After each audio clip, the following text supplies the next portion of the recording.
Hey everyone, this is Alan McKay. Welcome to episode 43. We are revisiting the goals that we set out for 2015, and we are going through how to get back on track if you're kind of falling off the horse a little bit here. So that is it. Let's dive in.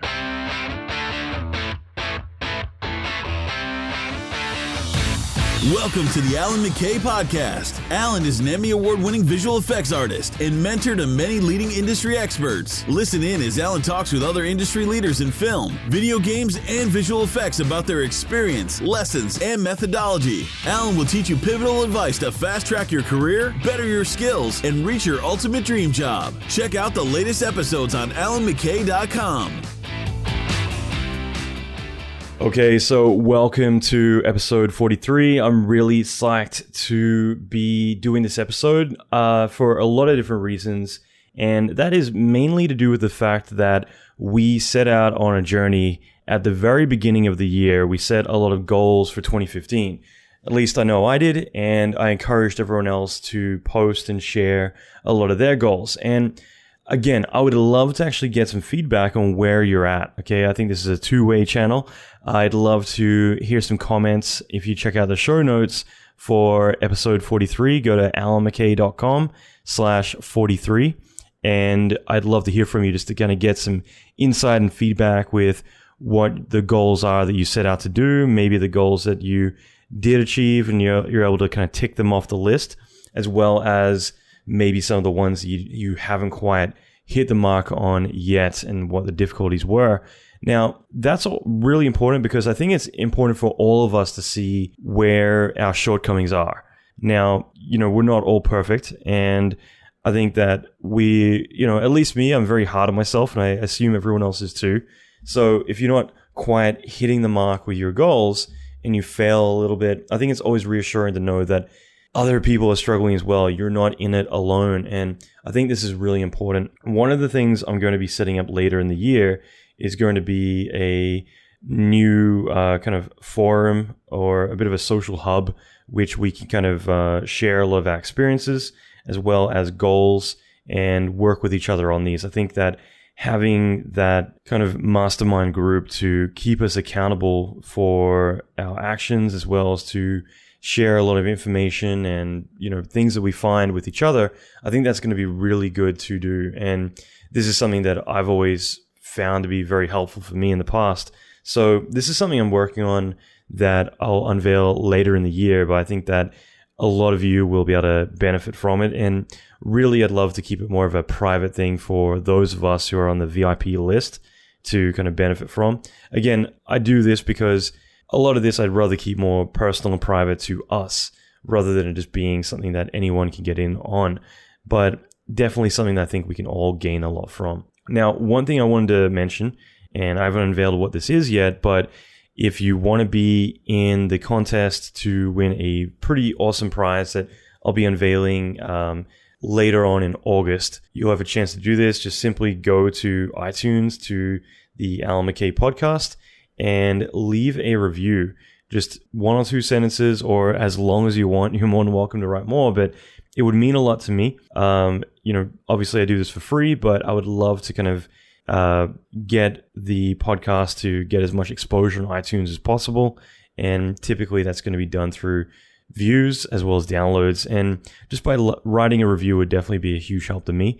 But at the same time, if you leave the hashtag VFX1, so VFX1 at the bottom of your review, I'll be randomly calling out one of the people who leaves a review at the probably like mid to late August. So that'll be the end of the contest, and I'll be giving out a pretty cool prize that I haven't mentioned what it is yet, but it'll be worth well over $1,000. So pretty cool. Just go to iTunes, look for the Alan McKay podcast.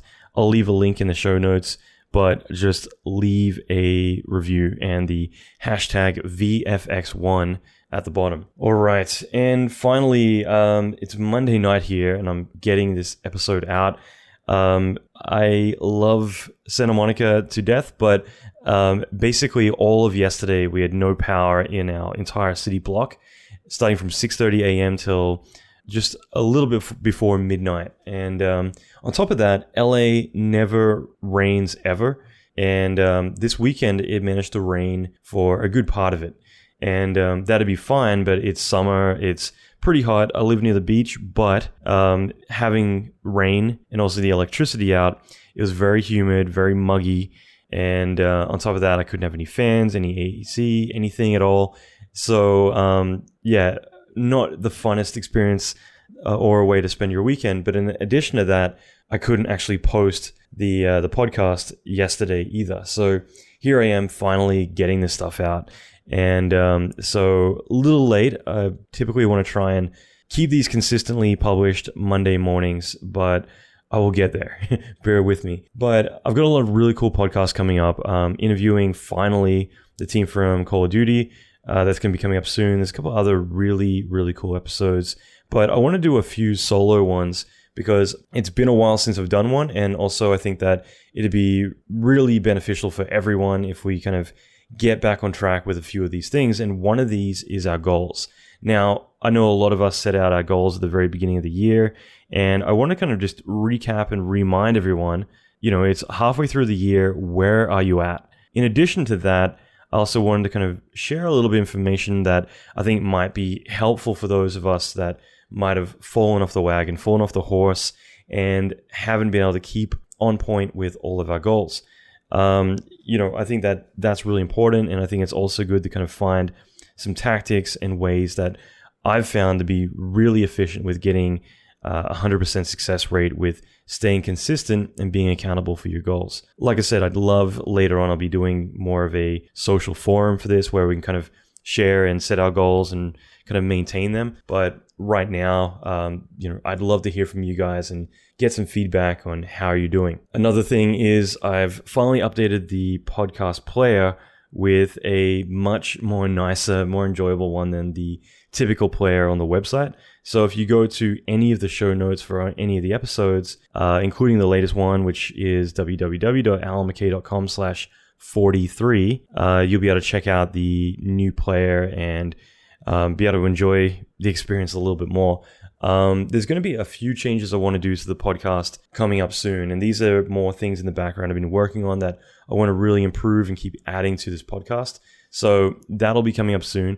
But bit by bit, I want to kind of continue to add a little bit more to these. And like I said, I'm aiming to try and keep these pretty small and pretty consistent.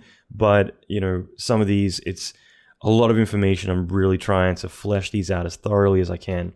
So, some episodes might be 30 minutes, others an hour. But I really think that the information being kind of transferred across is well worth it. So definitely, when I have to, I will always choose to do the longer ones to make sure that you are able to benefit the most from it. So I'll leave it there. I mentioned the show notes, alanmckay.com/43.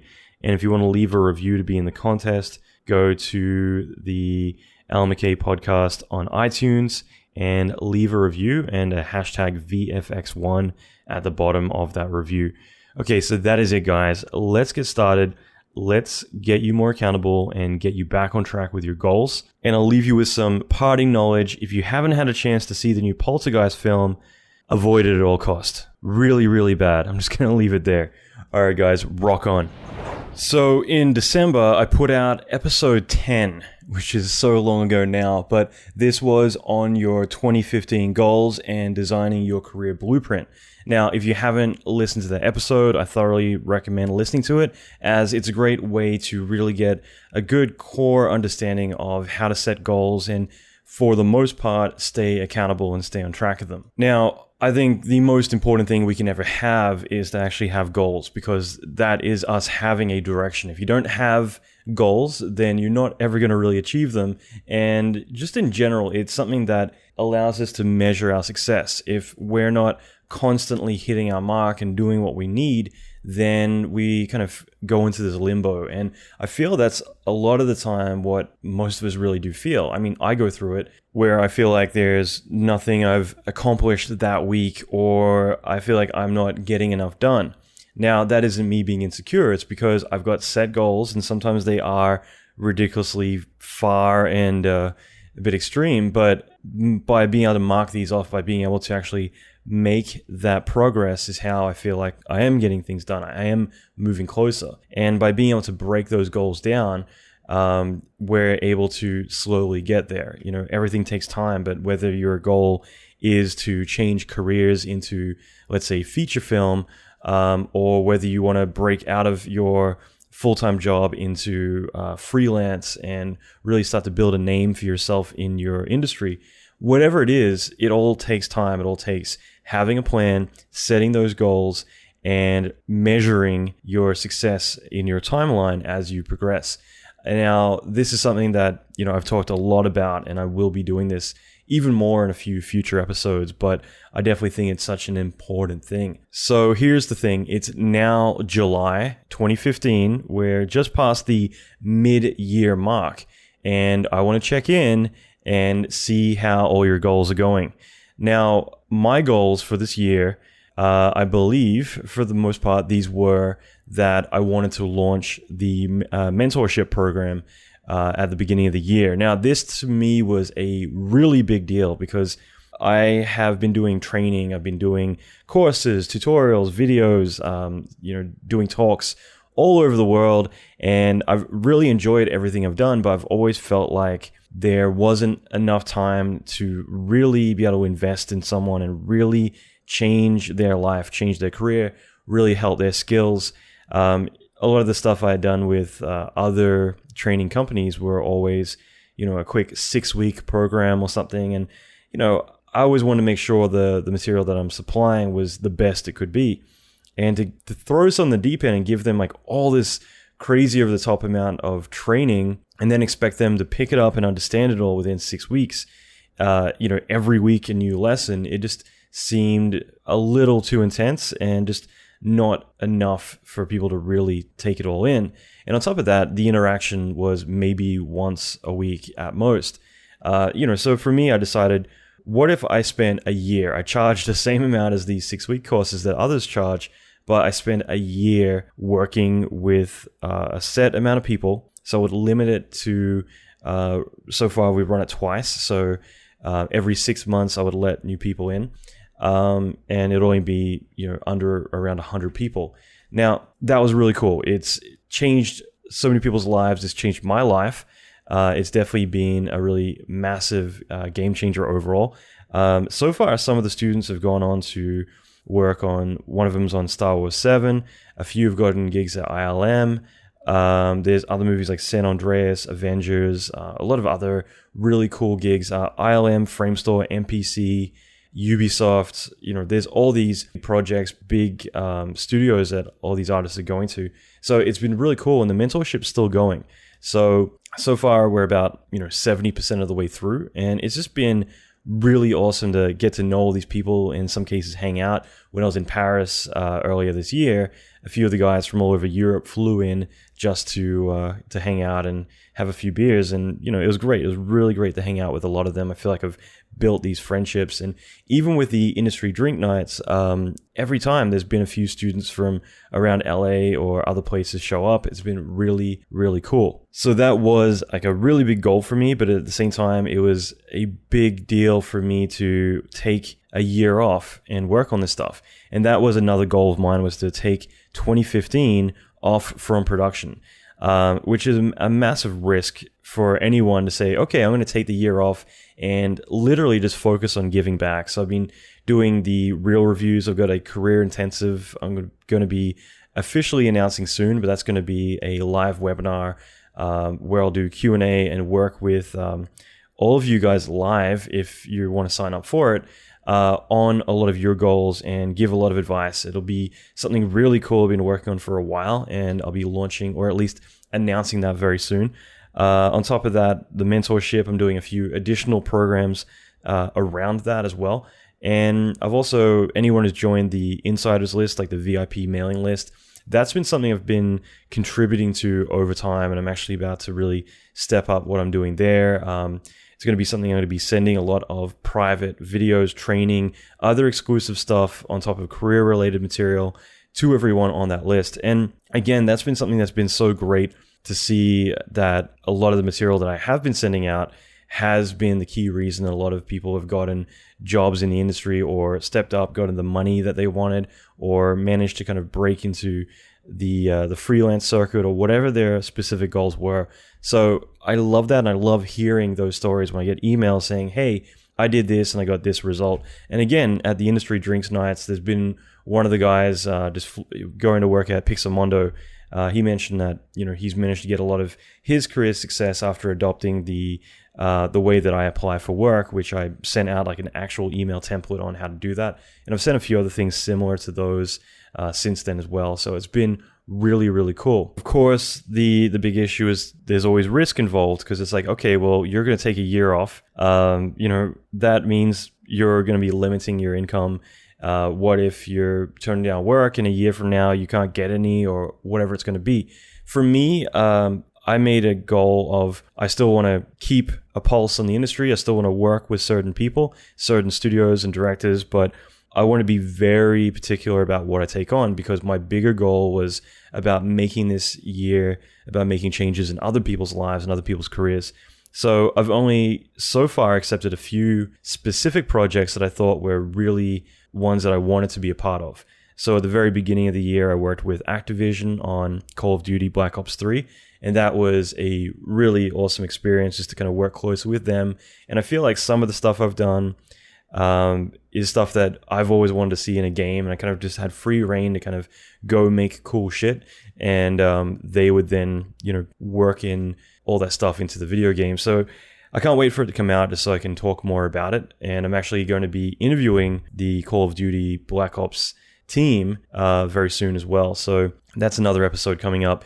But overall, that was just a really cool experience, and I managed to do some stuff which I've never seen in any video games that was very cinematic and really, really cool to check out. So, that was one project. I've mentioned before how I met up with the team for Independence Day 2, and this was all the original team from the VFX Soup, the director from Independence Day 1, and talk about that project. And that was one of those that it sounded really cool, but I knew if I took it on, I wouldn't be able to achieve or complete the goals that I set out for this year.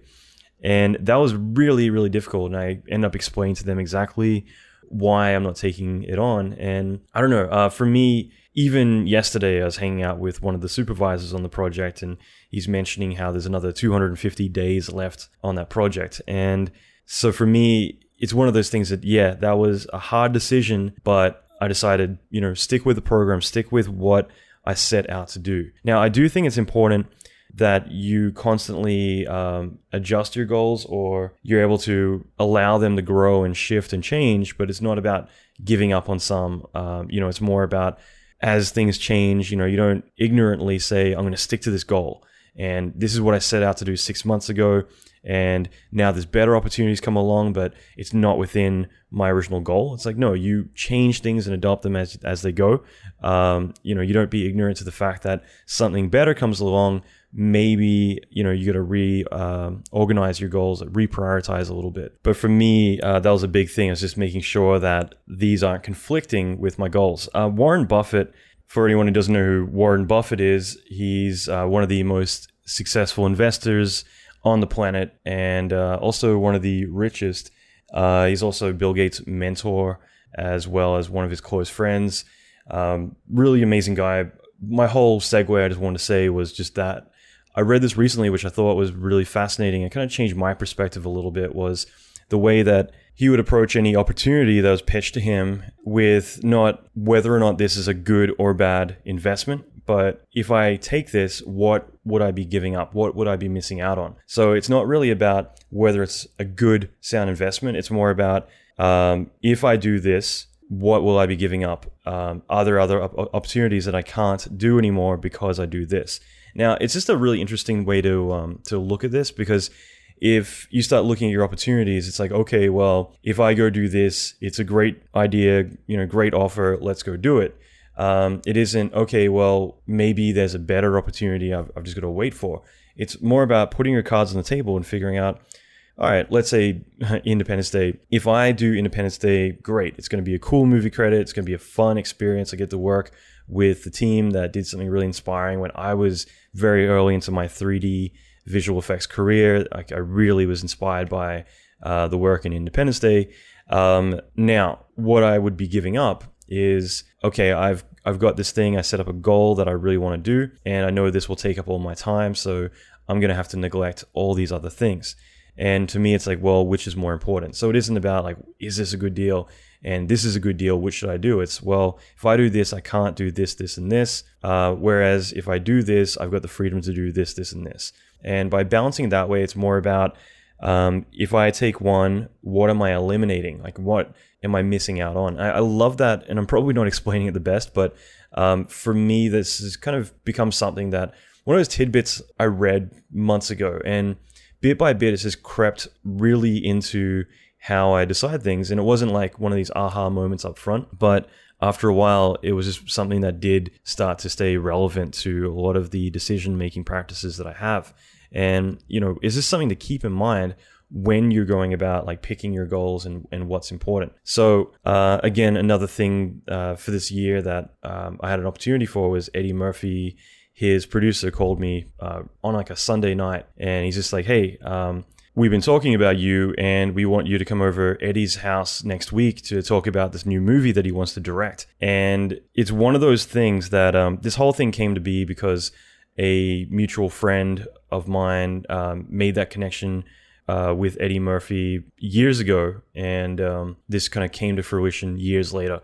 And this is one of those things that literally on the first phone call, I'd already made up my mind that, yes, this is a great opportunity, but this is going to conflict with what my plans are. So it's not about like, wow, this would be so cool. It's like, this is cool, but I can't do it. And I initially checked out the script, got the treatment, talked a little bit. Then he started sending me more movie scripts for a few other things. And it was just one of those things that, you can, once you've defined your goals, right away what you want and what you're giving up. And for me, again, setting that goal meant that, okay, if I'm doing this, Independence Day, the working directly with Eddie Murphy as he starts his directing career, which is the next kind of thing that he wants to do, these are things that unfortunately I can't say yes to all of them.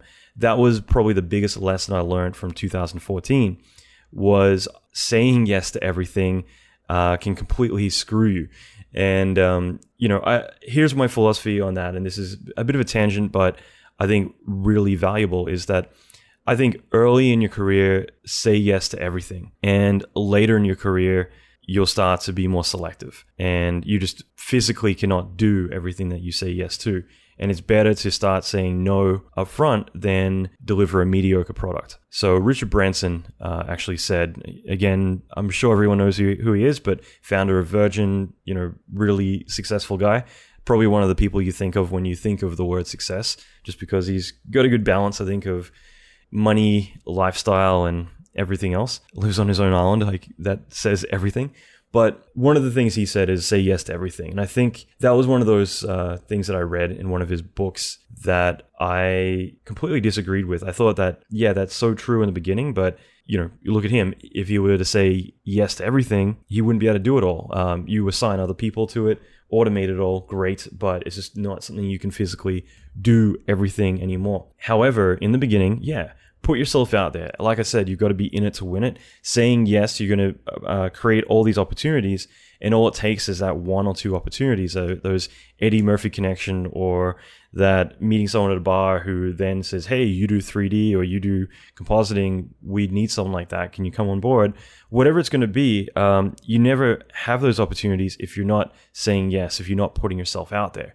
But as time progresses, like I said, the most valuable lesson I've learned was to start saying no. And James Altucher wrote a book called The Power of No, which really, I think, nails it on the head. You need to be very selective with your opportunities. And it's better just to say no straight up than initially say like, yeah, let me think about it and start to work on something and then bail later on, because there's so many negative associations with that. I mean, if you agree to do something, I had... I'm trying to get a new website built this entire year, and I had someone hired who started working on it, and then out of nowhere, and this is someone that was recommended to me, out of nowhere just disappears off the planet, And here I am stuck back at page 1. And so I'm kind of going through the same thing over and over again.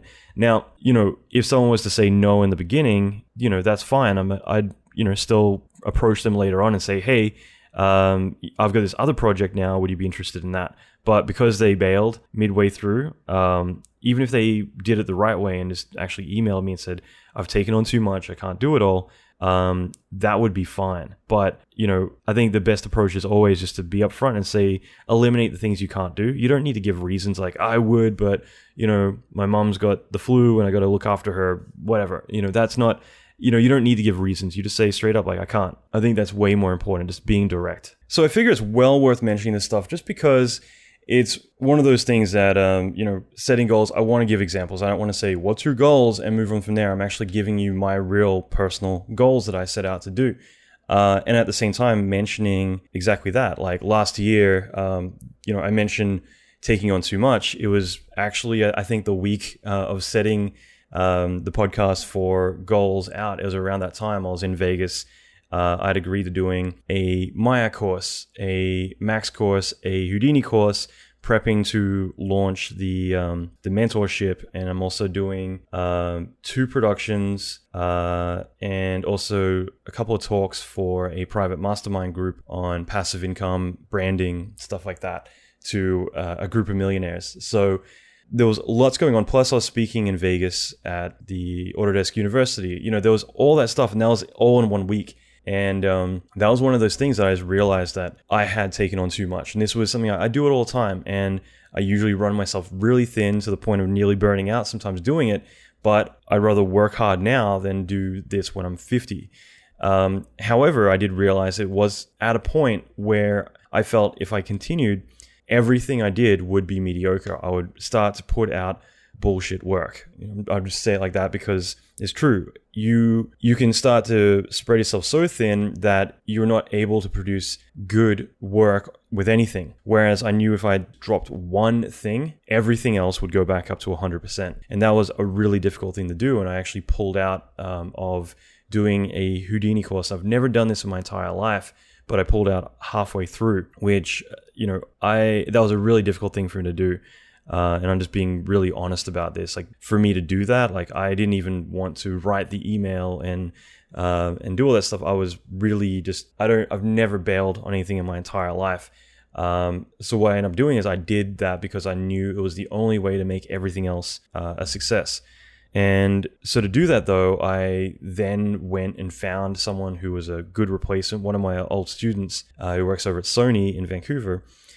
He took over the course. I got him all set up with CG Society. I organized it all and made sure it was all smooth running. And it wasn't like there was ever really going to be, an issue. It was pretty seamless, the whole switch over. Again, for me though, I felt like, I had to let people down because, I had agreed to do something and I wasn't able to follow through with it. And that's something that's taken me, it was very difficult at the time for me to acknowledge that, but it was such a big wake-up call. And by stepping out of that, I was able to nail everything I set out to do. It was a huge relief and it got me back on track. Actually, the other thing was that right after I got back from Vegas, I had some health issues, and that was actually the nail in the coffin for me. That's what triggered me saying, all right, I can't do anymore, because for me, health is everything these days. It's just important to learn that balance. And that's actually one thing I'm going to be doing an episode about pretty soon, is exactly on that, about health and burning out, because I think it's something that we all kind of risk constantly. And I've learned the hard way that you put health aside, you're like, I'll vacation later, I'll relax later, I'll sleep later. Let me just get this work done. And once your health goes, everything else goes with it. And it's just really important to remember that, because the, sleeping once a week and sitting at your desk for ridiculous amounts of hours every single day, suddenly, you can't function properly, and all the money you think you're making, you lose all of that, because it goes to medical bills, it goes to you taking time off, all of that shit. So you really need to prioritize this stuff. So maybe some of your goals are going to be about making sure that you change some of the bad habits you have. I bought a stand-up desk. I've actually got a couple now, and this is why I want to talk about it, because I became pretty tuned into to stuff that I think is really effective and really useful. So For instance, stand-up desks, I've actually collected a few just because it's something that I want to talk about, both for freelancers who jump around so they can't necessarily take a desk with them. Well, there's solutions for that, everything else. So again, just something to mention out there. But moving forward, the other couple of goals I had was that I wanted to launch the podcast. That was something that I'd worked on for a while. This is completely new to me. I loved listening to podcasts, and I'd listen to them all day long. I have these headphones, like LG headphones that are Bluetooth wireless. I have them around my neck all the time, and I can just hit the play button whenever I want and tune into whatever I want to listen to. And for me to launch one was kind of scary. I didn't know much about it, and it's definitely been a learning curve, and I'm still learning, and everything I've learned to understand about podcasts, usually the first 100 you put out suck. So I'm kind of hoping I can get over that 100 episode mile at some point. But this has definitely been a life-changing experience for me. It's been brutal. I won't lie, like putting out episodes is a lot of work. When I'm doing solo episodes like this, sometimes it's weeks of work leading up to a single episode. Now, the fact that these are typically weekly episodes, you can imagine it kind of gets pretty heavy pretty quick. But for the fact that typically it's ranking in the top 100, sometimes in the top 10 or top 15 on iTunes pretty consistently, has been awesome. I mean, I think it's 200 million podcasts out there. So the fact that it's in there in the career section of iTunes has been just epic. I love that. It's just I still do a double take when I see that, when I'm just looking for new episodes on iTunes to listen to, and it's just like, whoa, what's my shit doing in there? But it's been so cool, and I'm so grateful that there are people like you listening to this, and that you're able to get a lot of insight from this. Right now, it looks like there's about 200,000 listeners, which again is freaking cool. And there's a lot of things I want to do with this podcast, but it's been more about just making sure I'm able to put out consistent content that I'm happy with. And there's a lot of really cool stuff coming up. And I'm just trying to keep things moving and keep it consistent, but there's so much I want to do with this, and I'm really excited about it. So for me, that's definitely been a huge goal, and I've really enjoyed being able to do this and get to interview and talk with a lot of really amazing artists about their work. I've got so many more coming up too. So this has been another great one for the year. But one of the other ones, which has been more kind of below the radar, it's something I've definitely not really taken too seriously, but I got approached last year about doing my own TV series, a reality show. And don't worry, it's not me sitting at a computer or running around doing anything, but it's more pretty interesting concept. And I put together a treatment and had ridiculous amounts of meetings and talks about it all. And finally, just actually on the weekend, it looks like maybe it's still going to be happening. So more news about that soon, but it's kind of picked up the pace again, which is really cool. But this is just something that for me is not something I'm too interested in. It was a cool concept, and it's something that I knew all the right people to kind of get things happening, get things moving. And because of that, like it looks like things are moving forward again. But if I were to prioritize like what's important to me, TV show is not on the radar at all. It's not something I've cared about, but I've kind of said, okay, well, initially, let me put together 5 or 6 hours to put together a treatment. From there, when I was working on it, it was like, wow, I actually kind of dig what I've been coming up with. I think this is actually really cool. And then going through the meetings with guys and girls who are actually putting together some of like the really biggest like reality shows out there, and talking with them about it all and kind of seeing their responses has been like, wow, okay, cool. I'm not the only one. Like everyone who's seen this has been on board. And then, earlier this year with the one studio I was working with, there's a few hiccups, and there always is with TV. But again, it seems to be like it's picking back up again. So that's kind of been something that, like I said, it wasn't a big goal for me. But, if it happened, great. If it didn't, then I'm not going to cry about it. But again, it was one of my goals, just to kind of at least get some resolution about, is it going to happen? Is it not?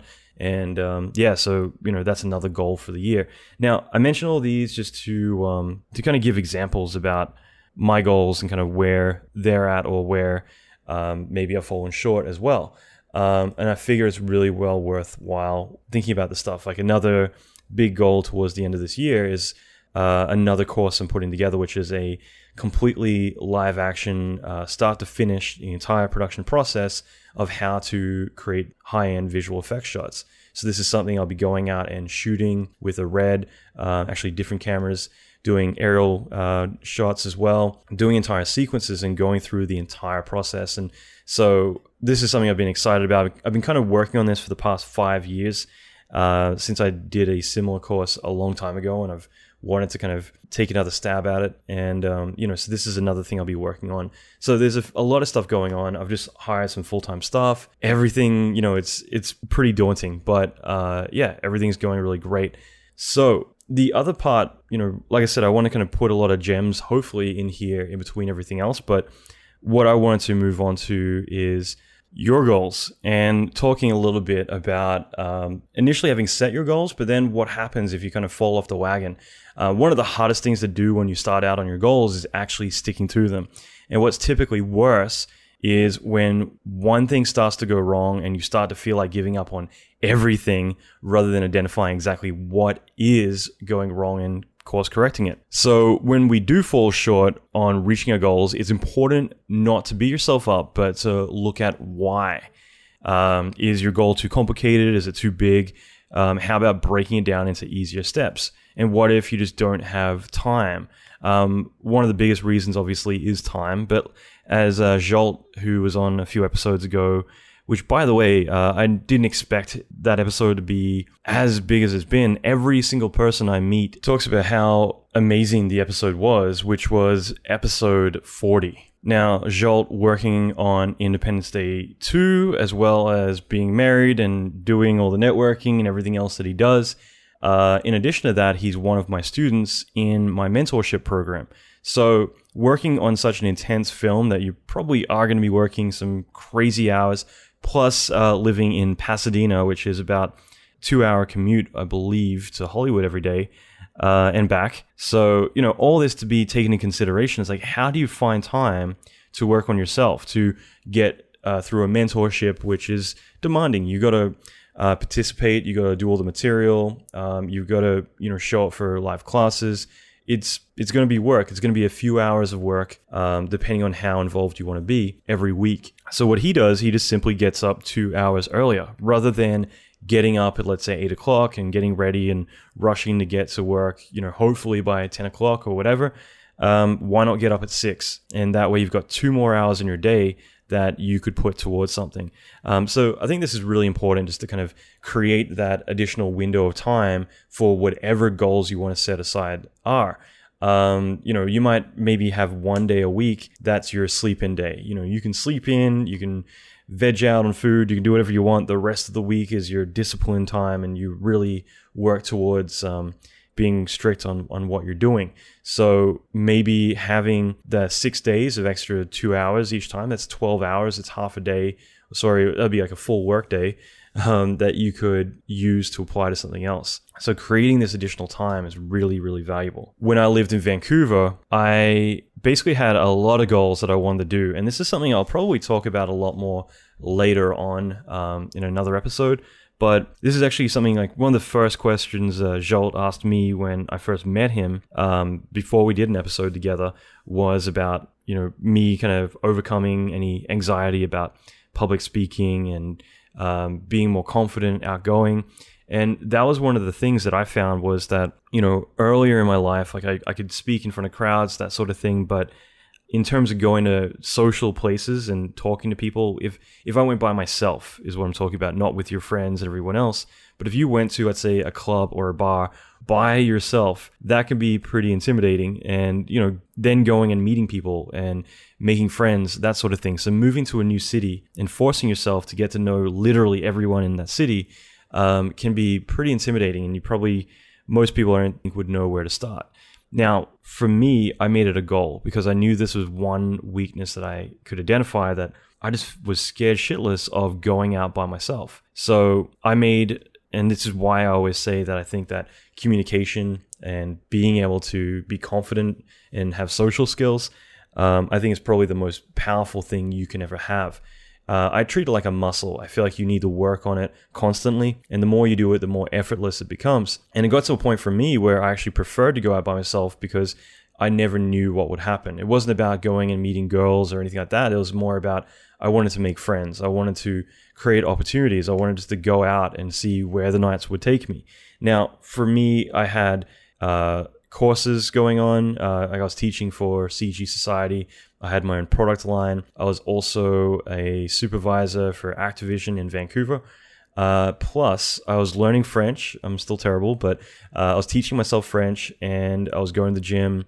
And usually this was 7 days a week. I'd be doing all this stuff. So the way I did it would be that at 6 a.m., I got up, I did an hour of French, I did an hour at the gym, I would walk to work, and usually when I'm going to work, I'd listen to an audiobook, something similar like that, so I'm making some time for myself, where it's not just go, go, go. And from there, I would work from 10 o'clock till 6 o'clock, so 10 a.m. to 6 p.m. Then I would go home and I would work, let's say 6:30 p.m. to 11 p.m., I would work on courses, on training, all the stuff that I like to do. Obviously, being single, I had more time on my hands, but from 11 o'clock every night till at least 1 in the morning, sometimes later, I would go out. I would just go to a bar and, bit by bit, I got better, more comfortable, more outgoing, but I just forced myself, kind of like going to the gym. If you at least show up, that could be your goal. If you're a procrastinator, like I can be a little bit about the gym. So that was just important. It's just like, go, show up, just be there. And over time, things change. Like you go from being this introvert to running into the room and being like, okay, let's start this, and that changed my life. It was definitely one of the biggest changes in my life that I've ever had, was just the fact that I got good and comfortable going out. And even yesterday, I ended up going out with a few really close friends. We went to the beach in Venice Beach, hung out, had beers, burgers, all caught up, and went around through Santa Monica, had a really great day together. But it all started with me wanting to go out, and I was prepared initially just to go out by myself, bring a book, see where the day takes me. But bit by bit, a whole group came together and we had a great time. But I liked not having to rely on other people to create my fun and my opportunities. I can go out and I can make my own things happen. And I think that is just so powerful. And if you're shy, I can definitely give a lot of advice about this, because like I said, I was scared shitless. I could not go to a bar or to a restaurant, anywhere. If I was meeting friends and I was the first one to show up, the longer I was there, the more self-conscious I became, the more I was not even comfortable looking around the room. I could feel my neck get stiff, and I'd look at I've mentioned this analogy before, I'm sure, but the old crazy guy and, sitting at the end of the bar who's just talking to himself and laughing and having a great time. And it's just wow, why can't I be more like that crazy guy? Because he doesn't give a fuck. He doesn't give a shit about anyone else. He's just having a great time with himself. Whereas me, I feel suddenly like everyone staring at me or whatever I was going through, but I just was not comfortable. And that all changed to the point where I was able to just walk literally into a bar or a room, crowded, and just start talking to people. And it would get to the point where I would go to the bar and there would be tables of people calling out your name, just because you've gotten to talk to everyone. You've got high energy. Everyone kind of feeds off of that. And as long as they feel like you're fun, you're not threatening to their group. You can get into the whole group psychology of a lot of this stuff. It's, again, fascinating. And getting to work with guys like Neil Strauss, who wrote The Game, as well as a lot of other books. He's got a new one coming out. New York Times bestselling author 7 times. There's definitely guys like that spending time with more in the recent years has been kind of interesting, just to kind of see how other people from kind of different walks of life are able to bring a lot to those social settings. But for me, I just found it to be such a fascinating kind of experience, and in a way, kind of like a weapon. Being able to go out and be able to talk to people and essentially get invited to parties, dinners, everything throughout the weeks. And if you're a freelancer, if you're going to new cities, having that weapon, having that ability to show up in a new city and instantly be immersed in the studios, the business going on, as well as having suddenly friends and activities and things to do, people calling you up saying, hey, we're going to go and do a hike, or we're going to go and check out these zip lines, or whatever it's going to be, brunch, you name it. Like, you're creating opportunity. You're creating a fun lifestyle, the kind that you want to design for yourself. And like I said, that I feel like there's nothing more important, because it gives you the keys to do whatever the hell you want to design your own lifestyle. And actually going back to all this, that's exactly what I did. Is whenever this was like 2010, I basically set a goal. When I moved to Canada, to Vancouver, my goal was I want to overcome this massive, intimidating fear of mine. And so that was a goal, and I figured out the way that I wanted to do it, and I did it.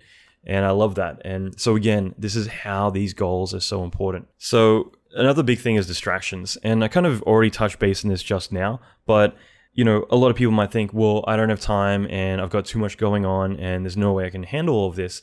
And this is why it's really important to segment your day. Now, there are a lot of different ways to do this. I kind of like, and I've mentioned this before, but just literally building these kind of small blocks of focused time that are uninterrupted. So if I were to say 6 hours or even 4 hours a day, I'm going to have these focused blocks of time that I'm not going to get interrupted. I'm not going to allow people to interrupt me. I'm going to get through what I need to get through. You can get a lot more done in that small amount of time than you typically would otherwise. So usually people sit down, they go about their day, they're checking Facebook, they got people talking in their ear, chatting, on Google Hangout, whatever it's going to be. And your brain is constantly being, put in 100 different directions. So for me, what I'll do is I might say, okay, I've got my 1 hour of warm-up time to get through whatever email and other crap I got to get through. But then I'm going to set a timer and say for the next 2 hours, I'm going to be 100% laser focused on this task. I'm going to figure out what I need to do, and I'm going to do it. That means closing all, internet stuff down, putting the headphones on, and just zoning out and focusing on that one task. And just having that timer there, something you can look at and say, shit, 20 minutes has gone by, what have I done? Focus harder. It really kind of keeps recalibrating you back to that task. Now, this is something I've done for years, and again, really powerful. I mean, if I look around my desk, I've got 3 timers that I can see, and I know I've got another one around here. Plus, you got your phone. So, you can have like maybe your 2 hour one, then you have like a 15-minute one that I keep resetting. And that way it's kind of like recalibrating each time. The same way I used to have timers in my phone that would constantly go off like twice a day saying like, are you working? It's more to kind of remind me, shit, you know what? For the last 20 minutes, I've just been dicking around. Time to get back to it. And you kind of need that because it's so easy to get distracted. Now, at the same time, you might have other people coming to your desk. And I was talking with a few of the guys yesterday at the beach about this because they're asking about like, how do you stay focused and get shit done? So, I guess it is relevant. And that's just it. Like if you have people coming to your desk all the time to kind of, goof off and talk to you, obviously saying like, look, I can't, I'm really in the zone right now. No matter how you say it, and I've tried so many times, you're always going to sound like a dick if you say, I'm really sorry, but I really need to concentrate right now, and put your headphones back on. Whatever you say, it's always going to come off that way a little bit.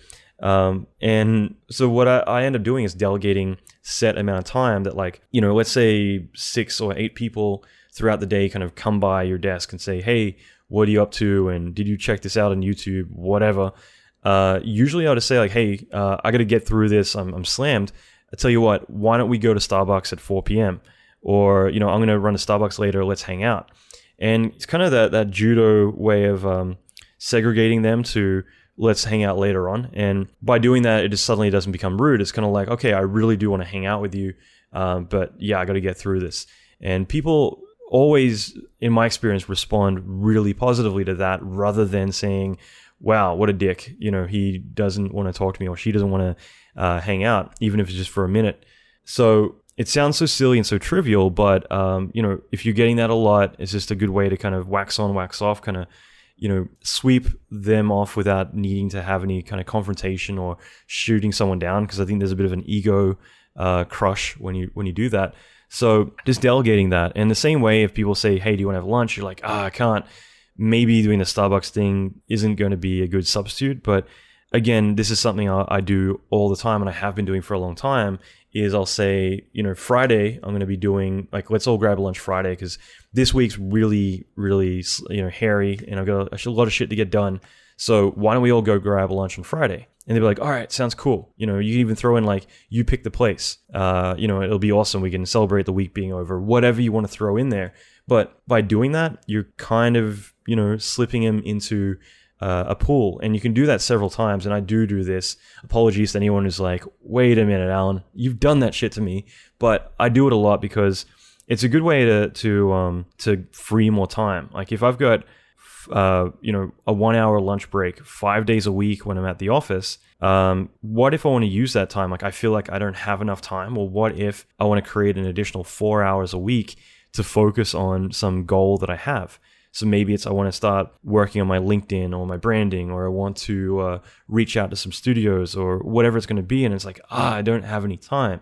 So what if you create 4 additional hours a week? So anytime people say, hey, let's hang out, or you're used to going to lunch with your buddies, just say, hey, let's hang out Friday. We'll make it a big one. End of the week, we'll get a few beers, whatever. And by doing that, the 2 or 3 people or 8 people, 10 people, whatever, that usually come to you and say, let's grab lunch, you kind of put them all in that pool of Friday, you all hang out. And it ends up being a lot more fun too, because you have like a big group of people, everyone's kind of contributing, having fun, and you get to socialize more that way too.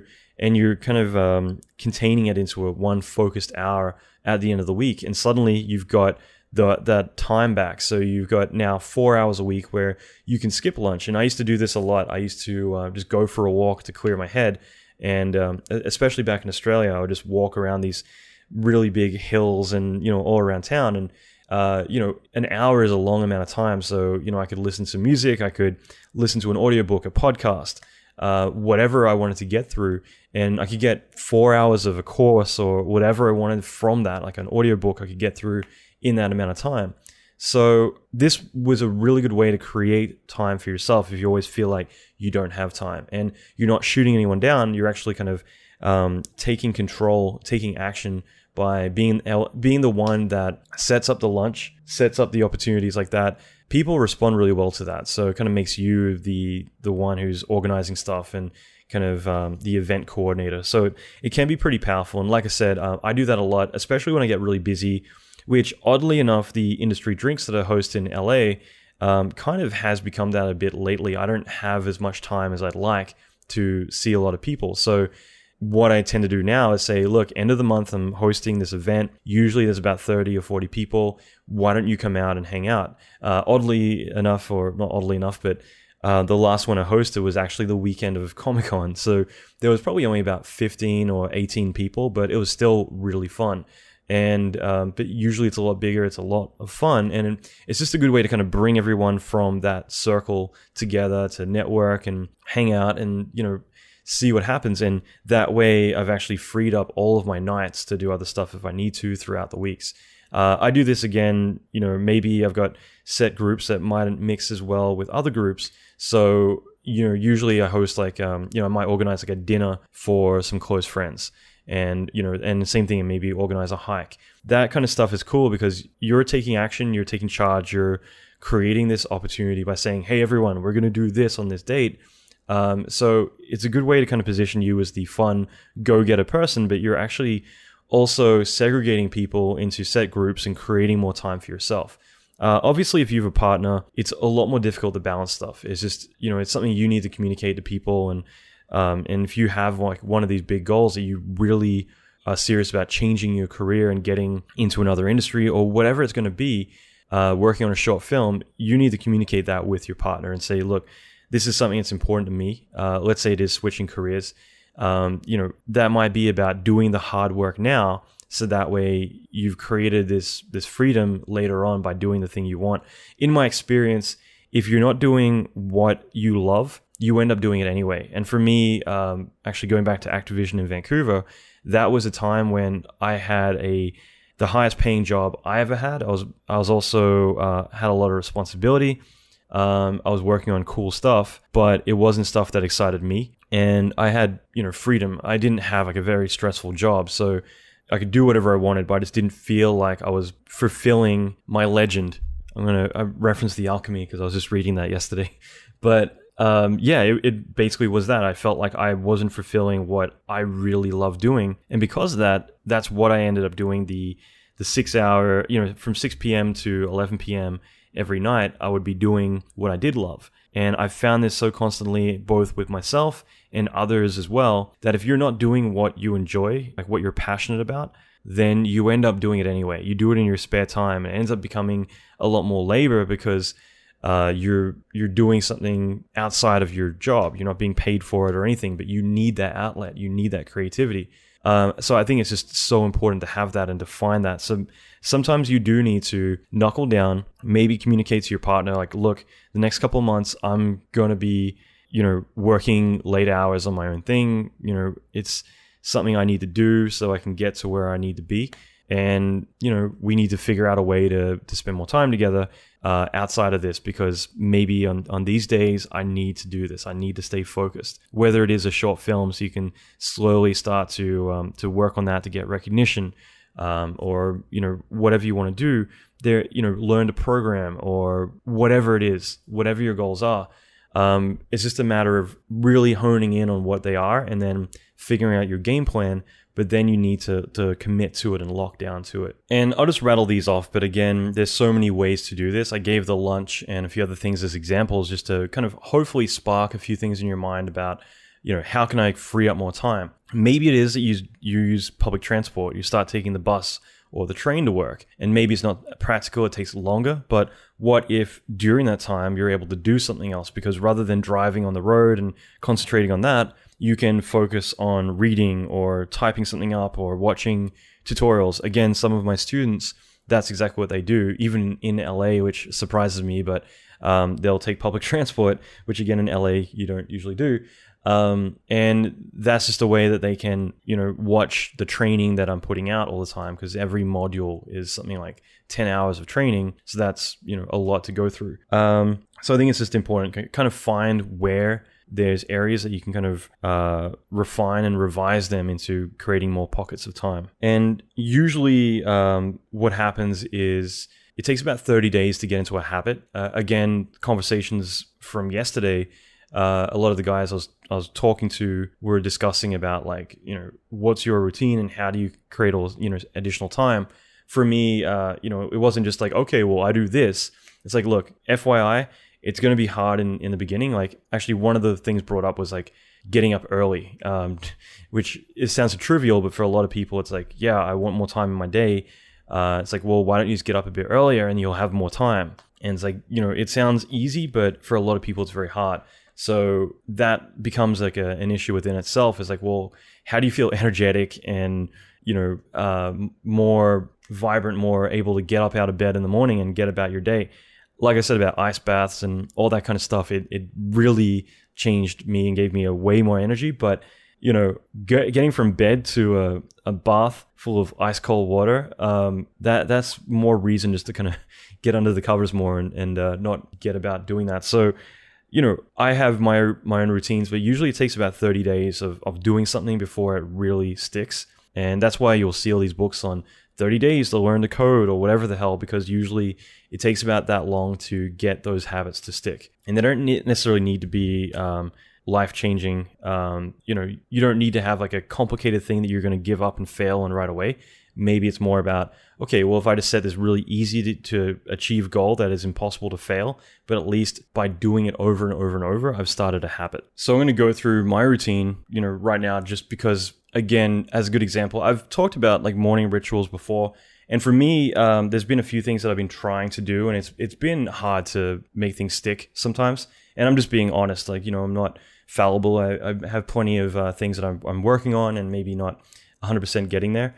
And so one of the things for me has been getting up early. I've been doing that, but usually it sounds so trivial, but my whole rule is that rather than hitting snooze, and I was explaining this to my friend Andre yesterday, that all I do is I get out of bed. I can lie on the floor for as long as I want But the whole thing is that as soon as I wake up, my alarm goes off, I get out of bed. And maybe, if you really need to, you can set your alarm from across the room so you're already out of bed. But the whole point is that for me, like one of the first things I do in the morning is I stretch every part of me out, use the foam roller, go to town.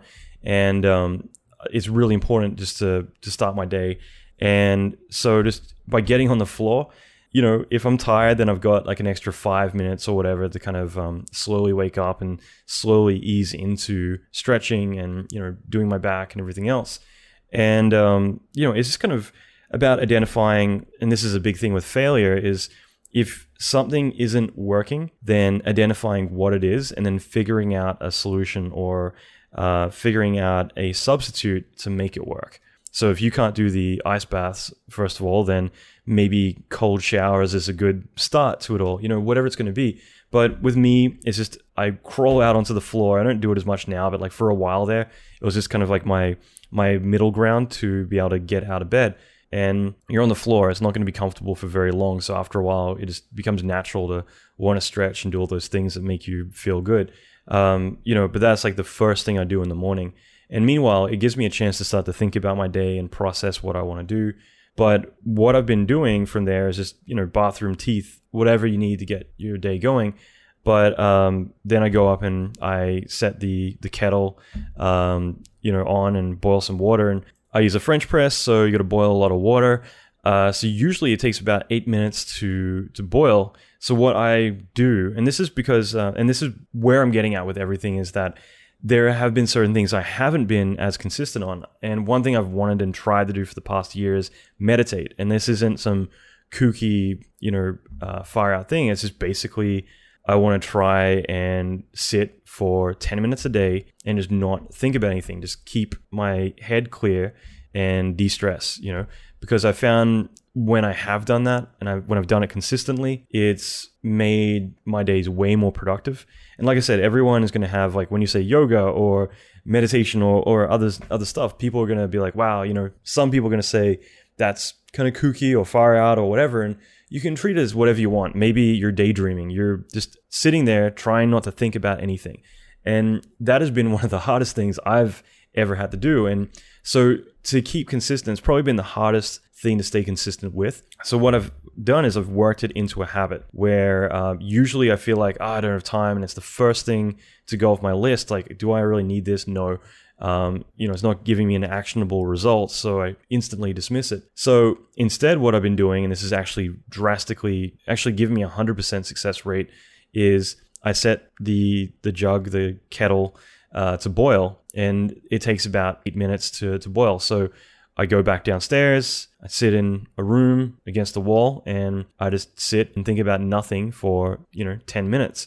And then I get up and go upstairs and make my coffee.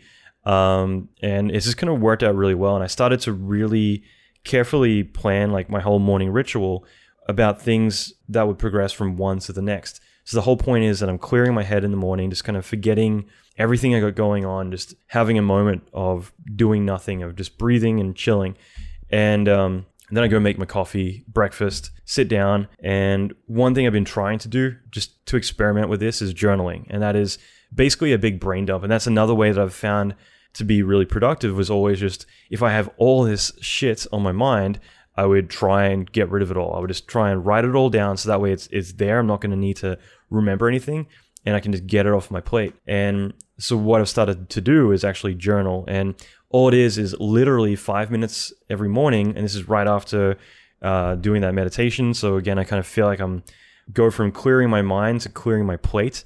And all I do is I literally just sit down and I start writing on whatever one specific thing I need to think about. So maybe, it's a podcast episode. Maybe it's about how I'm going to tackle something that's going on in my life, whatever it's going to be, whatever work are going on.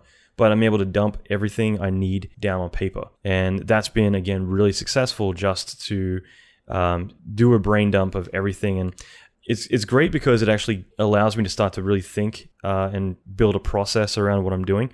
So I think in a way, at least for me, I'm so reactive. I'm always in a rush trying to get shit done that I don't ever think about, well, it's not true, but a lot of the time have a situation where I'm not always approaching things the right way. And this is a chance to really start to think about, what would be interesting is this, and think about it more carefully.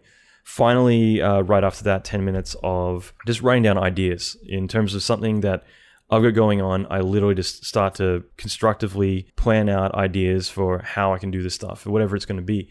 So that might sound similar to journaling, but one is literally just a brain dump of anything that comes to mind. So I'm just kind of letting it all go. But at the same time, then I do 10 minutes where it's more constructively focusing on something that I need to put some time into thinking about how to get a good result, coming up with ideas for, projects I need to do or whatever it's going to be. And that's an actual focused task. So I pick a subject and I just start to really brainstorm on it. So that's, again, something I got from James Altucher, who I've already mentioned this episode, but that was, I think, from his book, The Idea Machine. But again, it's just something I've found recently, just to have a 100% success rate in all of these areas, both with being consistent as well as just being really productive. It's worked out really well for me. And I'd love to hear how it's worked for others, but there's definitely been consistencies I've seen with other people who have similar morning routines. But I do all of that while my coffee's cooling down a little bit, because I kind of figure, and that's why I kind of did it this way, because I kind of figure coffee is going to, throw a lot of that stuff where I'm having this kind of zen chill moment into high gear. So it's kind of like I do all that, then I have my coffee, I have an ice bath. I've talked about it before and how I usually used to do it twice a day, once at night, once in the morning. It helps with getting better REM sleep. But these days it's more just in the mornings, and it's great because it gives me energy, circulates your blood. I just feel like I'm ready to punch anyone that comes near me. I'm hyped up in a good way. But that's just been a really powerful cycle. And the thing is that it might sound like a lot, but literally I get up, I stretch for 5-10 minutes, then I set the coffee to boil while I just meditate for 10 minutes, journal for 5, and then brain dump or brainstorm for 10. So it ends up being roughly about half an hour, then do the ice bath 20 minutes, get ready. Within that 1 hour, I've actually gotten so much done and prepped myself for the day. And then usually, I might just kind of block out my day and what I plan to do. And that's actually a bit of a process in itself, but I'll leave that for another time. But, I've just found this to be such a great process for me that actually gets so much more done throughout the day, and just having that moment of clarity of thinking about stuff. On one hand, I'm trying not to think for 10 minutes, and then after that for 15 minutes, I'm literally thinking about everything. And it's just been so constructive, so useful and powerful for what I'm doing. So that's become my morning ritual, and it's actually by figuring out the way to tie it all together, I've actually managed to stick to those goals rather than it being like, this is the idea and then it doesn't stick. But again, consistency is what makes it actually stick around. So the other thing is, maybe you don't really know where to start with your year goals, or you feel that they're too high and unachievable to ever really get to. I had lunch with a friend earlier in the weekend, actually, and it was actually raining on Saturday. I'm just going to mention that because it does not rain in LA. I took photos. That's how uncommon it is. But she was saying, this is just more of an offhand comment, but she was saying, Alan, if I ever get successful in my career, then, I get to save some money. I want to get this tattoo removed. It's just like an offhand comment. But for me, that's the first thing I catch is this like, wait, what's this bullshit about if I ever actually am a success? This is your career. You're not talking about like if I'm a movie star or something kind of extreme. It's like, no, you're an artist. This is your goal, is like you want to be a success. Of course, you're going to be a success if you apply yourself. But is this that kind of negative mindset, I think is really can be counterproductive if you're like, it's a possibility that maybe I'm going to, get a job and get a career going in what I do. And I think it's just such a bullshit cop-out that whenever I hear it, like the first thing I say is like, what the fuck is that? You are going to be a success. What are you talking about? Because thinking like that is not an option. Like failure should never be an option. When we do fail, it's good to embrace it. Again, I've talked about this a bit already about like some of the failures I've had, but you need to embrace failure. And, I have some people close to me in my life that kind of say like, why do you beat yourself up so much about failure? And I never actually am. It's just, that's maybe how they interpret it. But for me, like whenever something doesn't work out right, I look at it. I look at it and say, okay, where did this, what could I have done better? Even when I'm succeeding, it's like, what could I have done better? I think it's a good way to constructively look at something and say, great, that worked out really well, but what could I have done better? And it isn't saying you didn't do very well, you should have done this. It's actually saying, cool, but let's optimize, let's refine this and make it even better. And I think it's just a good approach all around to have, is just to start to really look at that about failure. Failure is not necessarily a bad thing. At the same time, it is good sometimes to anticipate if things are not really working out. Like, don't be stubborn and say, no, I'm going to stick to this. Maybe it's not, a good idea, and you need to identify when it is time to call it quits.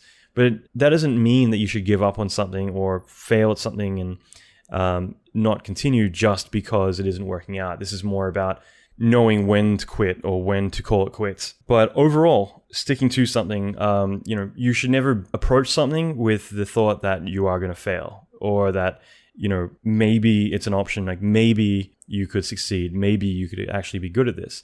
You want to approach it with, you are going to be the best. You just need to figure out how, and then break down those steps. Like, set your goal, set that vector I always talk about, and start to break down the steps into a timeline, start to set those goals, and then start to go and do them. Measure everything, so that way you can see how you're doing. And I think I mentioned this already, but measuring it all is so important, because how else do you know if you're succeeding? If you don't have those goals and you're slowly marking them off as you go, then you can see, okay, I am on track to hitting my goal. So I was on a call a couple of weeks ago now, I think it was, and this is with someone who's actually been on the podcast. And the conversation was basically talking about his goals, and he was saying that, if within the next year I can get 3 more clients, then I'm going to be really happy. That's my goal, is to get 3 clients, and that way I'll have a steady income. And again, that was something that tripped me up, because I'm like, why are you aiming so low? And it's like, well, that's what I want to get. So look, my whole philosophy on setting goals is that you want to set your goals high. You always want to be ambitious, because it's going to change your training of thought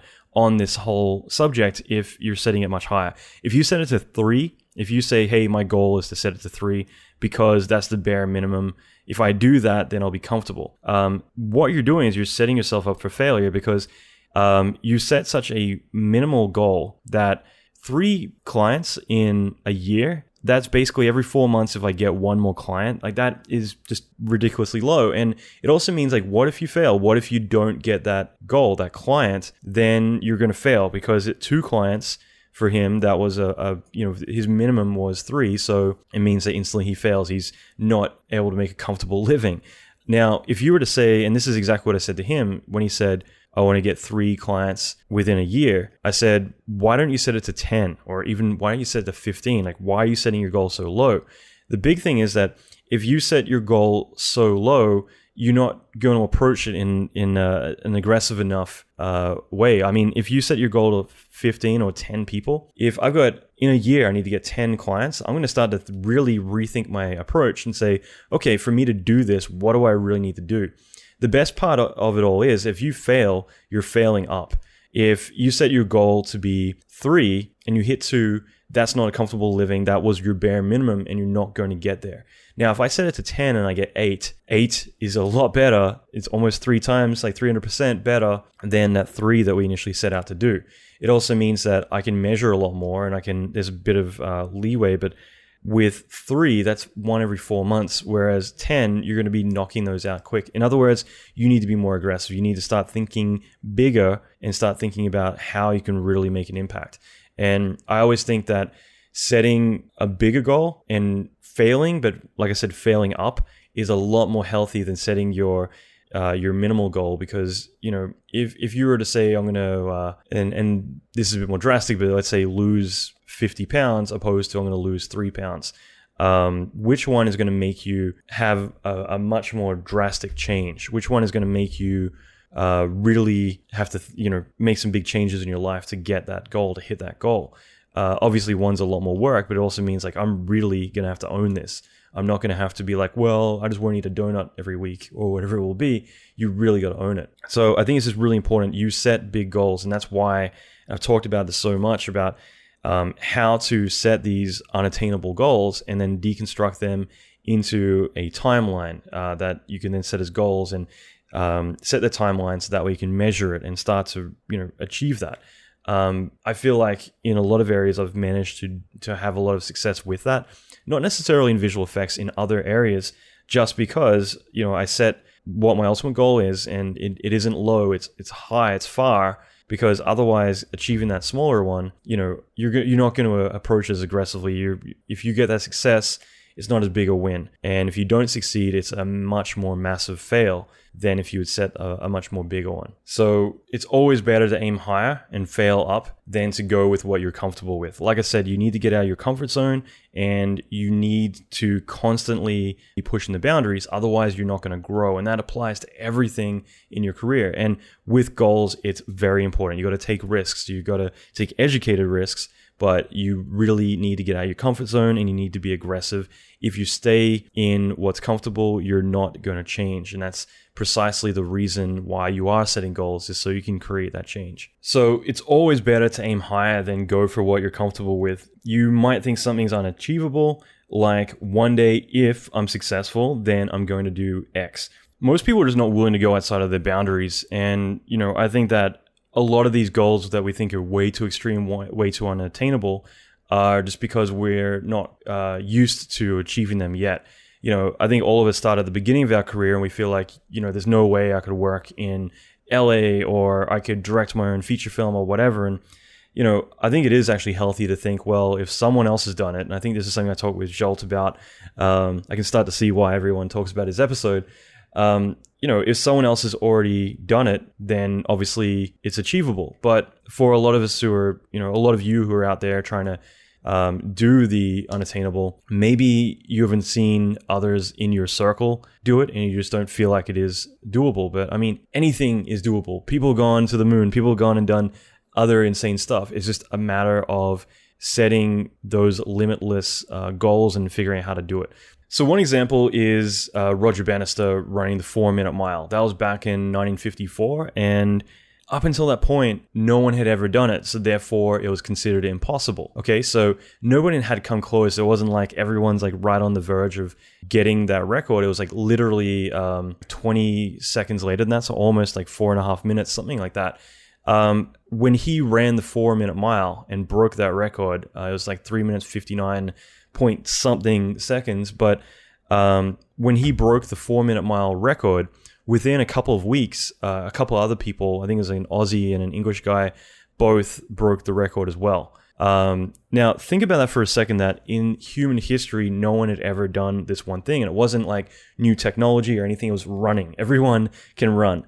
And one guy manages to finally do what everyone had been trying to do. And the day that he does it, within 2 weeks, I think, 2 other people managed to do it as well, because someone had shown that it was possible. But for that guy to have done that, he needed to obviously set a goal to do something that he felt wasn't possible at the time, wasn't achievable. No one had done it.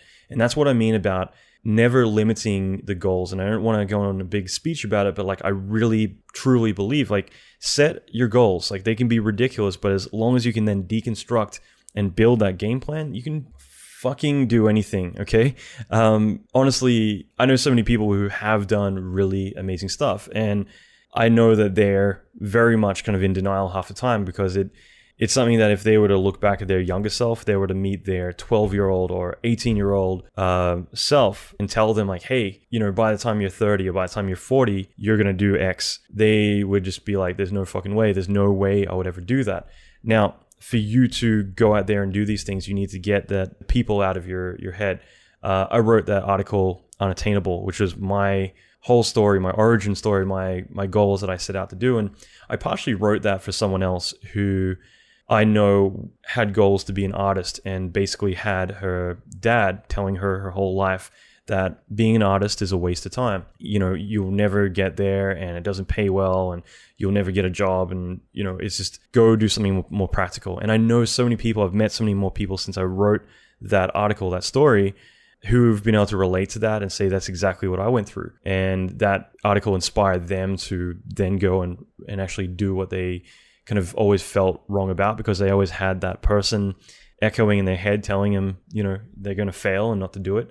And I wrote this for that person just because I felt like the big difference between myself and her was that I didn't listen. I decided I'm gonna go and do what I want to do, and I'm gonna fail, but eventually I'll get there. But I'm gonna keep pushing myself. Whereas with her, she listened and decided, you're right, I'm gonna fail, and decided to go off and do something completely different, join the military to, impress and get that validation from her military dad.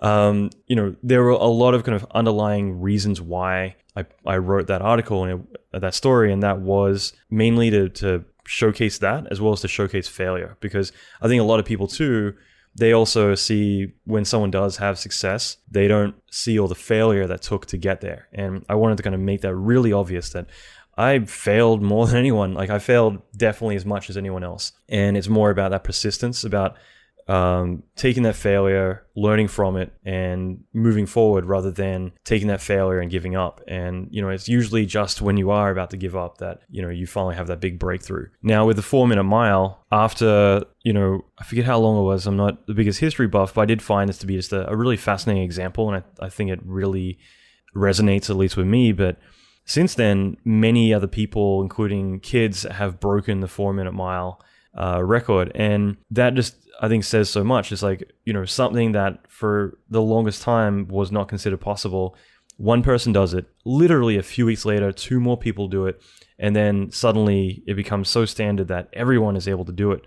Whereas before that, like I said, no tech or anything different. It's not like Nike or Reebok could just come out with some brand new shoes.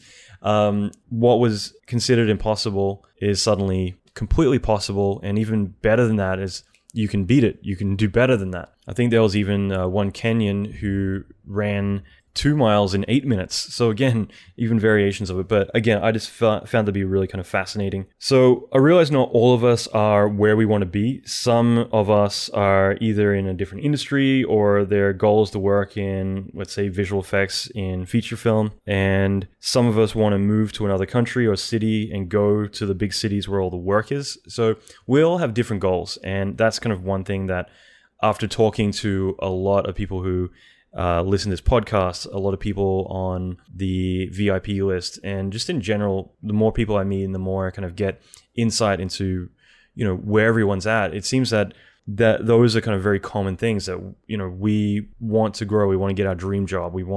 We have goals that we want to achieve, but most of us either just don't have the motivation, the time to go and do it, and we just literally don't know where to start. So I think the biggest thing is like where to actually begin. And for a lot of us, and I hear this a lot, it's basically that they don't know really where to start. And I do see this occasionally where people decide, they're just going to quit their job cold turkey and move to LA or somewhere else and basically fake it till they make it. And there's all these kind of brute force tactics that I've seen people do. And I really admire their ambition and also, getting out of their comfort zone. But I also think that you need to really kind of build a plan around this. Like as much as it's good to be aggressive, as much as it's good to get outside your comfort zone and really move forward, you need to do it strategically. You don't just decide to quit your job and then start sending out resumes to get your next job, because that just isn't how it works. There is times when you can go work on a reel and do all that sort of stuff, take some time off to work on all that and then start applying. But most of us, we need to pay the bills. We need to take care of ourselves. And so it's more about having a strategy behind it. Now, I will just mention there was a guy last year who decided he wanted to do visual effects and did exactly that, quit his job, hopped in a car, drove to LA, and then proceeded to try and look for work. And this is a really terrible story because he basically couldn't find any work and he didn't have much savings. He couldn't get the house that he wanted to move into because they needed proof of employment. So suddenly he's out of work. He didn't have a job, so he couldn't get a house. So he's living in a hotel, which was, $150 or $100 a night, whatever it's going to be. So his money's dwindling even more. And he reached out to me just to say, like, look, what should I do? Should I give up on my dreams and go back home, or should I, keep trying? And, I don't really ever want to be put in that situation of saying to someone like, yeah, go give up on your dreams. And for me, it wasn't about that at all. I basically told him that his biggest thing right now is about taking care of himself.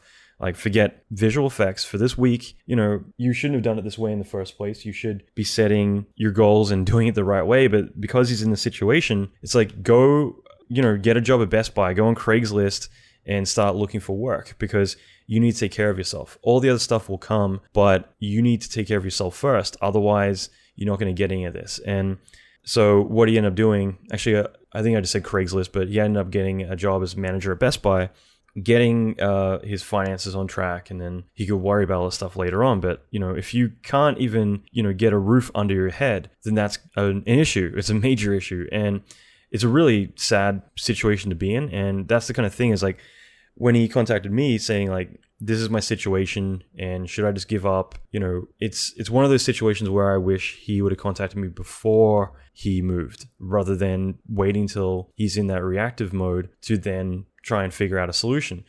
Because it's a lot worse when you don't have money and you're worried about, whether you're going to be living in a car. Now, I've got friends who, I did ask him actually why he did that. Why didn't he look for work and get something lined up before he came out? And the thing was, he kept getting told that, come to LA and then we'll talk. And, you will see that a lot, where a lot of studios are they don't want to have to worry about the relocation. They don't have to pay for it. And so they're more about, when you're in town, let us know and we'll see if we have anything available. That is an indication to say, move to the city and then you'll get a job. It's basically like, they don't want to worry about people who aren't in a certain bubble. And so it might sound like, okay, I've got to move to LA because no one is going to talk to me until I get to LA. I know plenty of people who have done exactly this. They've emailed, and I actually say this, I think I've said it in the podcast, but like, you can just send an email saying that you are in LA. And then when they say, okay, cool, well, come in for a chat, and are you available to start Monday? Then you hop on a plane and come up for the chat, rather than saying like, okay, I'm going to move out here and then hope something bites. It's all about being strategic. I think it's so important to have a plan. Now, one of the big things about switching careers, and I could do a whole episode on this, so I'll try and rattle it off as quick as I can, but it's about two-train theory. And I mentioned Neil Strauss. I've mentioned him a few times just because he's someone who's very successful, has nothing to do with visual effects, but last year I spent a bit of time doing talks to his mastermind group and helping them with passive income, branding, all that stuff I mentioned before. And this is something I learned from his group, which was pretty cool. And it's something I already knew and believed in, but I like the whole two-train analogy. It just kind of makes a lot of sense. But if you're on your one train, and this might be the train that you want to be in, you want to quit and start a new train, you want to go and work in visual effects, or you want to go work doing motion graphics at one of the leading design studios, whatever your drive is, when you want to do that, you don't quit cold turkey. You don't hop in your car and just drive to a city. I always say you need to be where the work is, but again, you need to be strategic about it. So when it comes to this stuff, you need to work on building that up. And this is what a lot of this episode's been about, is you're on this one train and you want to jump onto this other train. The other train is your dream job, your ideal gig that you want to be doing. So that way you're not doing it in your spare time and trying to get that fulfillment in your life elsewhere, because you're not getting it in your day-to-day job. What you need to do, you have your current train that's in motion, and you don't just jump off that train onto the other that isn't in motion, that's not moving yet. What you need to do is to slowly let that train build up until you have these two trains, and one is moving slightly behind the other train, and then it's building up till that train is moving the same speed as the other. That's when you jump on it and then let that train build up further and start to overtake. In other words, you don't jump on a dead, train that isn't left the station.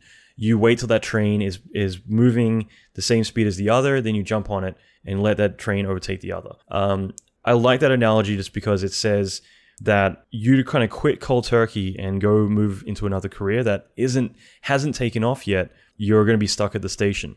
But if you slowly start to build and put time into that by spending time in your lunch breaks, by delegating that, getting that 4 hours of extra time a week, by spending mornings getting up 2 hours earlier, by communicating to your partner, if you have one, that maybe for the next few weeks, a few nights a week, you're going to be focusing on the big picture, your bigger goals so you can get there.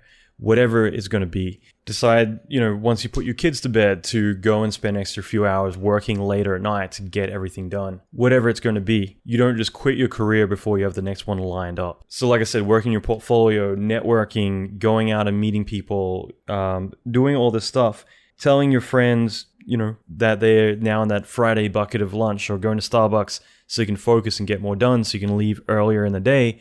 Creating all this time and creating all these opportunities is what it's all about. So that way you can get to that dream job. Getting that fulfillment, there's nothing better when you actually find the job that gives you that fulfillment that you're really proud of. You're proud to tell people what you do for a living, rather than being like, well, I do this, but I really enjoy doing this, or my passion is elsewhere. When you get to that point where you've found what you really care about and you get paid to do it, it changes everything. And every episode, and this is, I love and really urge all of you to go through all this material, because a lot of this covers all of the reasons, or how to go about doing this, about identifying what are the big kind of bottlenecks, or the things stopping you from getting there. And maybe it is like when you evaluate your situation and have that brutal, honest truth, you might realize, okay, geographically, I'm not in the right place. But again, you don't just hop on a plane. You start to look at, maybe I got to freelance remotely for a while and build out that portfolio. Maybe then, they can hire me full time, get my visa, whatever it's going to be. And you kind of got to build this up over time. And that way you can kind of work towards the bigger goals, and, you start to see the big picture. So even though it's July, it's a good time to stop and reevaluate what your goals are. Where are you now? What are the most critical moves you can make now to hit the mark? Start carving out the extra 2 hours in your day and all the hard work now, so you can reap the rewards and the benefits later on. Start those new habits consistently for 30 days so they stick, and you can start working on your second train. Okay, guys, so I'm going to leave it there, and I'm just going to say that if you want to be part of the contest, go to iTunes, look for the Alan McKay podcast, and leave a review. And at the bottom of that, just tag it with #VFX1. Now, finally, you can check that in the show notes. And if you want to check the show notes in general, you can go to alanmckay.com/43, and you'll be able to find links to anything that we mentioned in the podcast, as well as to a couple other things.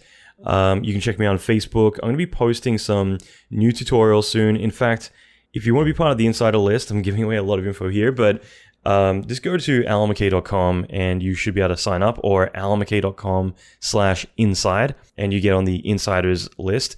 Now, what I'm doing with that is giving away a lot of really high value free content that I don't really want to share publicly. It's for those of you I want to kind of reward.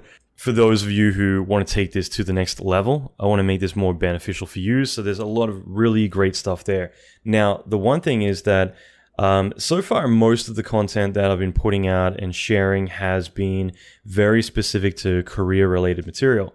And I still want to do that, but I am also going to be giving out a lot of other stuff that's a bit more broader. So again, a lot of private stuff that is worth a lot, some commercial material, things like that. But video tutorials, even stuff related to visual effects. There's going to be a lot of really cool content. I'm going to be spending a lot more time on this because I feel like this is a great way to reward a lot of you, as I said, for wanting to kind of step it up a little bit. And so joining the list is something that you're always going to get only really, really great content. But at the same time, stuff that I'm not going to share because I feel like if everyone had it, then no one's going to have the advantage. But having only the private insiders list, if you're on it, then you will have the advantage over a lot of other people. So this is a chance to really step up your game and be part of something that is only going to grow and have a lot of really great opportunities that others won't have access to. Finally, I've got some really great new episodes coming out soon. Like I said, I'll be trying to put these out every Monday morning. That's the plan. As I mentioned before in this podcast, it takes usually about a day and a half, and I do these all for free. So it's a lot of work, and I'm trying to keep these consistent. But, things like the electricity are definitely one of those things that I have no control over. So this episode's been a little late. Like I said, if you want to follow me on Facebook, there's a link in the show notes, or you can go to facebook.com/AlanFTMcKay. And, that way you can kind of get updates day to day on stuff that I'm doing and material that I might be posting out there as well. So that is it, guys. Rock on. I will talk to you soon, and thanks for listening.